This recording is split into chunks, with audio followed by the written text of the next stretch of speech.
Hello, students. How are you doing? I'm doing fine. It's summertime. It's getting very hot. I have the air conditioning on. I hope it's not so loud.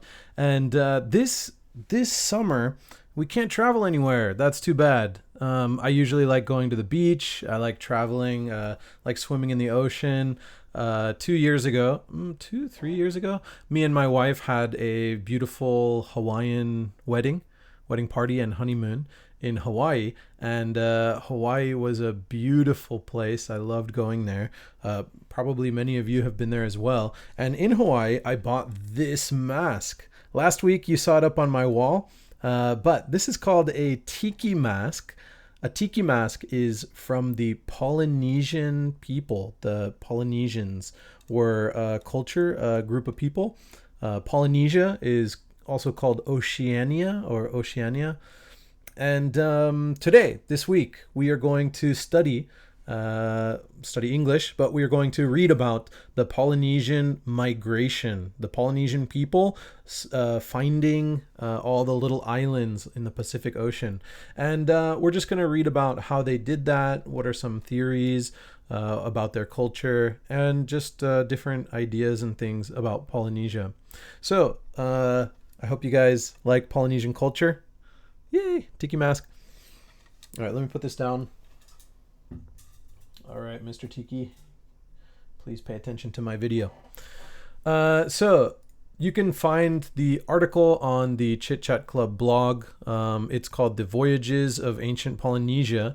And we're going to read about Polynesia, answer some vocab, look at some discussion questions. I'm going to read this and you guys can just listen and read along if you like, but I'll put it myself up on the big screen. All right, let's begin.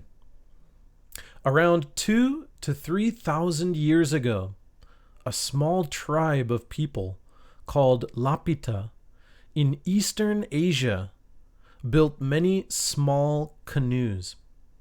They pushed their canoes into the Pacific Ocean and sailed east. There was no map at that time, and that tribe had no idea what was out there. However, the deep blue Pacific Ocean held many small treasures, and the tribe soon found a small island to build a village and grow their population. When the population was big enough, a small number of them made more canoes and set out again to find another island. They repeated this pattern over and over again, and from about 1300 to 800 BC, the Lapita people settled on islands that stretched over millions of square kilometers, including the Solomon Islands, Vanuatu, Fiji, New Caledonia, and Samoa. Those Lapita people took a break for 1,000 years, and their descendants, the Polynesians, started exploring the ocean again. The Polynesian civilization expanded their lands many times the size of their ancestors, the Lapita, and settled in the Cook Islands, Hawaii, the Easter Islands, eventually reaching South America around 1000 AD. The Polynesian people and their ancestors, the Lapita, were experts on the oceans, and their sailing technology has been lost to history. But some historians and archaeologists have some theories on how they sailed the ocean. There are trade winds that blow from east to west in the Pacific Ocean, and it's possible that the ancient Lapita and Polynesian explorers rode against the trade winds. So if you imagine the trade winds are flowing towards Asia, so these people are riding across towards the east, sorry. The trade winds are blowing from east to west, so they sail against the trade winds, which is maybe difficult to sail like that, but that was their technology. Let's continue reading. Polynesian explorers rode against the trade winds. An archaeologist and professor at the University of Auckland, Jeff Irwin, says that if they rode against the trade winds, and couldn't find any land, they could turn around and the winds would guide them back home. Another theory is that the Polynesians could follow clues that guide them to new land. Polynesians might have sailed into the unknown waters and spotted a seabird and followed it back to land. They also might have seen some sea turtles and followed them to a new island where the turtle had a nest. There are also some clouds that would only develop above islands in the afternoon that Polynesian explorers might have spotted from far out to sea. One final theory is that new islands had many active volcanoes, and the smoke could be seen for hundreds of kilometers, which the Polynesians could see from the deep ocean and finally discover new land. No matter what method or technology was used to find these new lands, the most amazing aspect of these travels is the motive for exploration. Why did the Lapita and later the Polynesians sail out into the unknown ocean looking for new lands? Professor Irwin says, "Whatever you believe, the most fascinating part of this story is the motives. The Lapita, for example, didn't need to pick up and go. There was nothing forcing them to leave their homeland. There was no overcrowded homeland. They went because they wanted to go and see what was over the horizon." That is amazing. They took a huge risk and left behind their home because they were curious to see what these new lands had for them. By the time the Europeans began exploring the Pacific Ocean in the 16th and 17th century, every large island had already been settled by Polynesian people with a deep and rich history and culture. All right, well, I have a picture actually of the canoes, so I'm going to minimize this, bring up a picture. This is just an animation, an image, a drawing about what it might have looked like for Polynesian people sailing to new lands. You can see their boats are really small. It's like these double canoes. So a canoe that's connected with some wood and a sail. People could have stood there and yeah, they are very small. Can you imagine sailing into the deep Pacific Ocean, hundreds of thousands, maybe 1,000,000 kilometers, square kilometers of nothing, just these small islands. And yet these people were brave enough and successful in finding all these little islands, building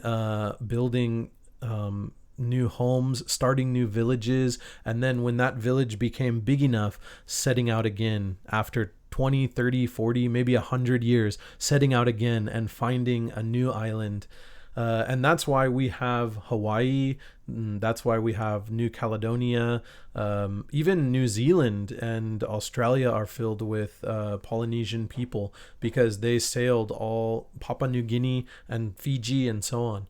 We have these amazing tropical places because these Polynesian people sailed there, they founded and they started their culture, and their culture lives on today in the Polynesian people now.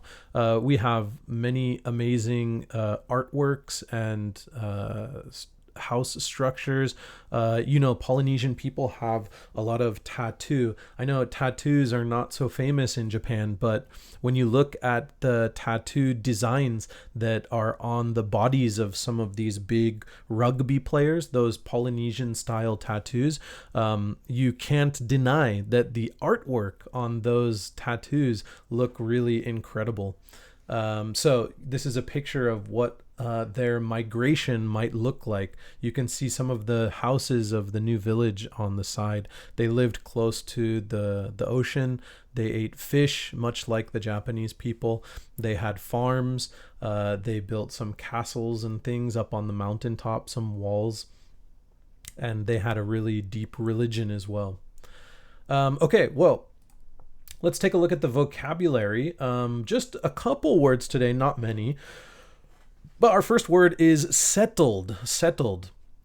Settled means to move and live in a new area or land. To settle in a new place, to move to and live in a new area or land. Descendants.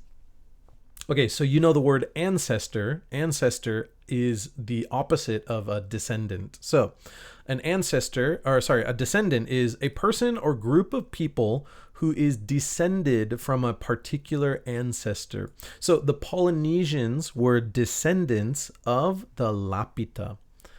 All right. Next is archaeologists. Archaeologists. So I said historians and archaeologists study ancient Lapita and Polynesians. Archaeologist is a person who studies history or prehistory through, sorry, I made a mistake. This says though, it's through.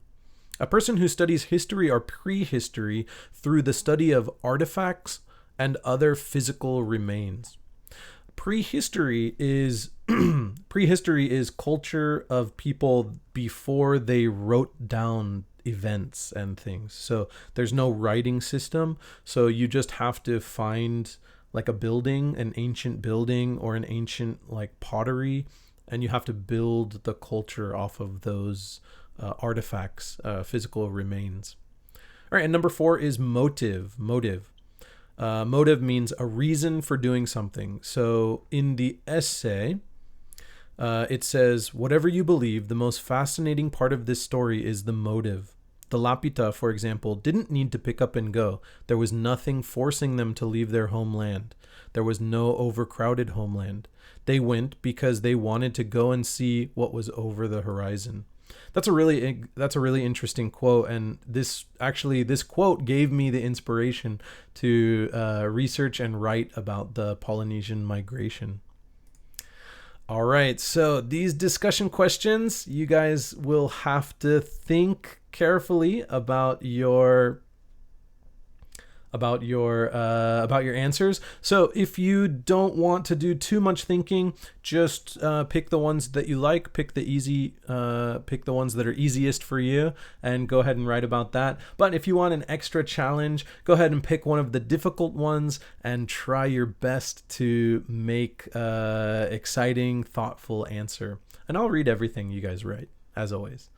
Okay, so number 1. All of these areas that the Polynesian people have settled in are tropical places. Hawaii, Fiji, New Caledonia, all tropical places, tropical climate. Have you ever traveled to a tropical place? What did you do on your trip? All right, tell me about your vacation. What did you do? Number 2, why do you think the Lapita decided to take such a risky adventure? Why do you think the Lapita decided to take such a risky adventure? You know, the article says that they went because they wanted to go and see what was over the horizon. But do you think there was another reason? Why do you think the Lapita decided to take such a risky adventure? All right, number 3. Would you like to join these kinds of expeditions? Why or why not? Would you like to get on a sailboat, travel into unknown areas, and discover new land? If you were alive during that time, if you were at the appropriate age to do these adventurous activities, would you like to join these kinds of expeditions? Number 4. Some people or groups continue to migrate in the modern world. What are some possible reasons for the current migrations? Some people or groups continue to migrate in the modern world. What are some possible reasons for the current migrations? All right, so you can think about migrations, refugees, and so on. What are the reasons why people leave their home and move to another place, another country? You can think of immigration. Immigration has the word migration in it. So you can also think about, why do people immigrate to different countries? All right, and our final question, number 5. The Lapita people migrated because they were curious and wanted to see what was in an unknown place. Are there any explorations happening these days for the same reason? Are there any explorations happening these days for the same reason? Okay, and as always, I try to answer one or two of the questions, and I'm going to hold on a second. I'll bring up the bigger picture. I'm going to answer number 5. Are there any explorations happening these days for the same reason? And I think I'll also answer number 1 and share my Hawaiian story. So 2 or 3 years ago, maybe 2 years ago, I had a beautiful Hawaiian wedding with my wife. My family came to the wedding, and also my wife's family also came to the wedding. It was the first time they ever met each other. We had a beautiful wedding on the beach at sunset. So the sun was setting. The beautiful clouds were all purple, orange, and pink. The musician was playing ukulele, and it was just an incredible experience. Afterwards, we went to a party. We had great tropical drinks like Mai Tai, Pina Colada, strawberry daiquiris, and we ate a lot of delicious food. I think we had barbecued pork, which is very famous, a famous type of barbecue that they eat in Hawaii. And for the remainder of the days, we did many exciting things. We went swimming almost every day in the ocean. We went shopping. We visited. We went hiking. We went through long drives in the countryside of the Hawaiian mountains.